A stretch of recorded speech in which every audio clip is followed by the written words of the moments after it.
The Lord be with you.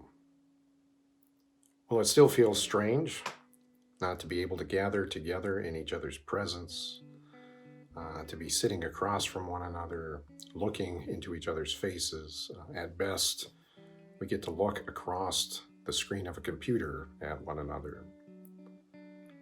And unfortunately, this has a lot of limitations and restrictions that affect us interpersonally, but I'm hoping that you start to see some creaturely comforts in that, just the comfort of being able to be at home. So, wherever you are and whenever you're watching this, whether in the morning or in the evening, I hope that you are comfortable at home. And I hope that you have some of those common creature comforts. I'm actually sitting here with my trusty Covenant Point mug, which was gifted to me at this past men's retreat. I'm very thankful for that. But it's also a good reminder to me today that we need to be in prayer for our camps.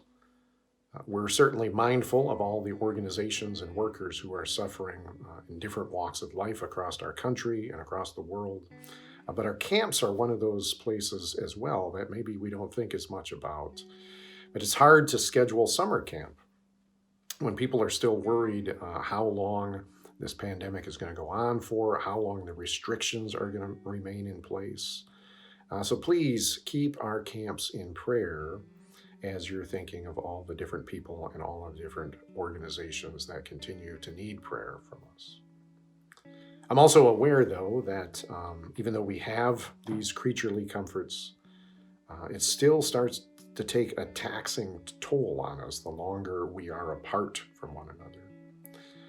We can feel more and more distant from people, and we can also spiritually start to feel distant from God.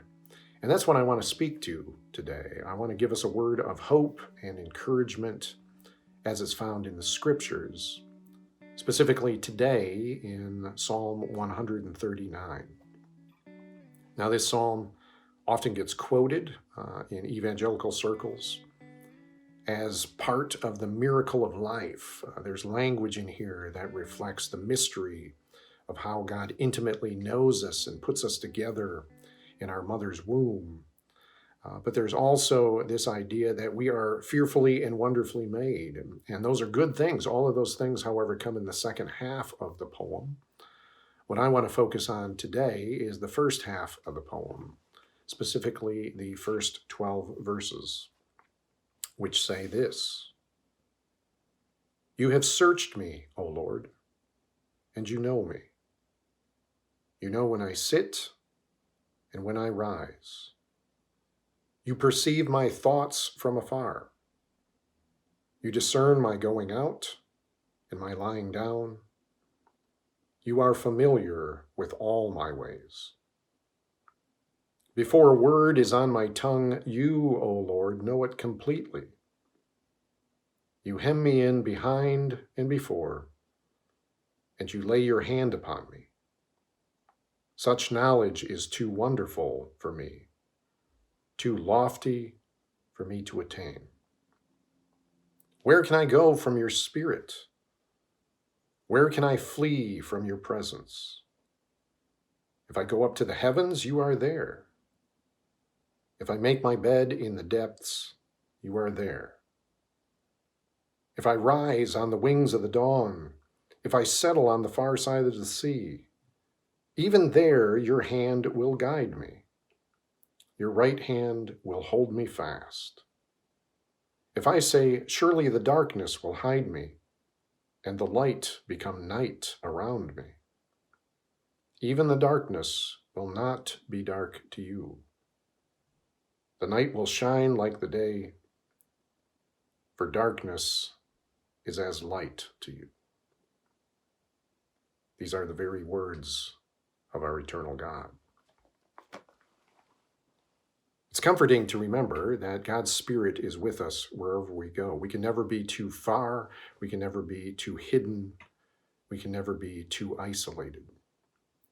So what I would encourage us to do, especially in these days where we are quarantined and restricted from one another, is kind of go back to some of these older spiritual practices to help us reconnect with God.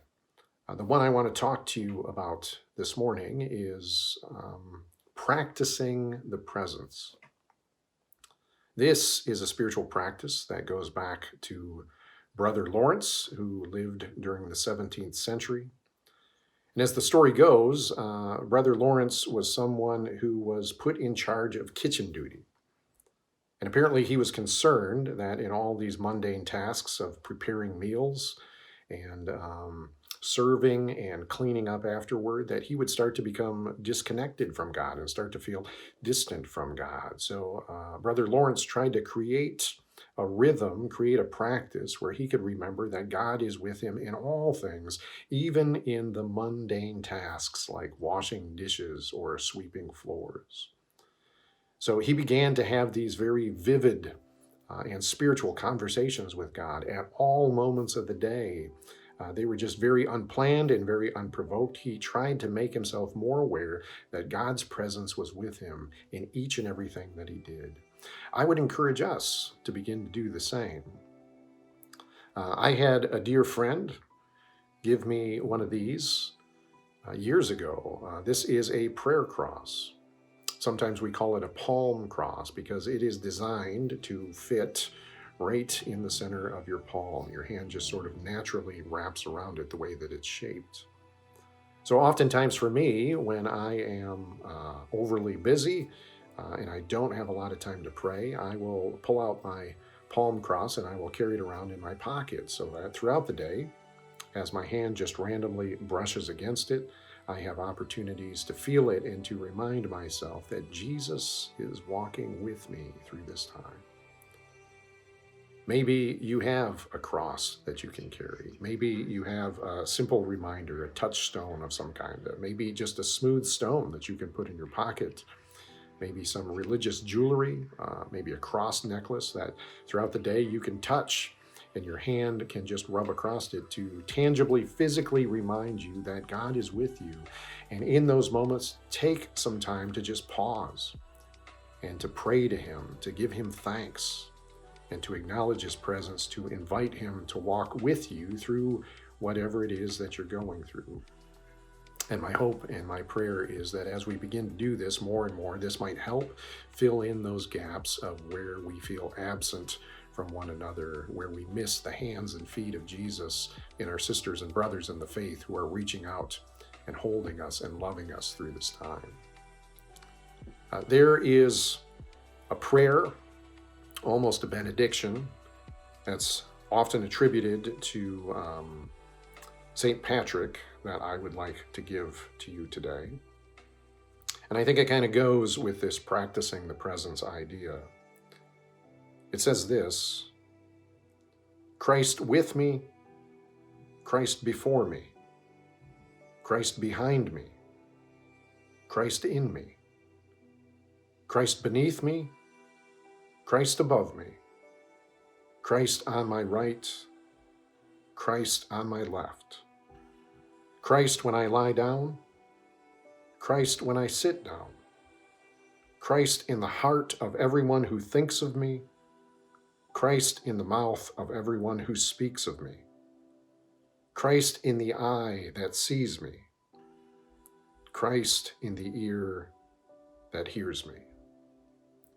And I'd just like to add my own little flourish at the end there, and that is, in our times of isolation, the peace of God be with you. Amen.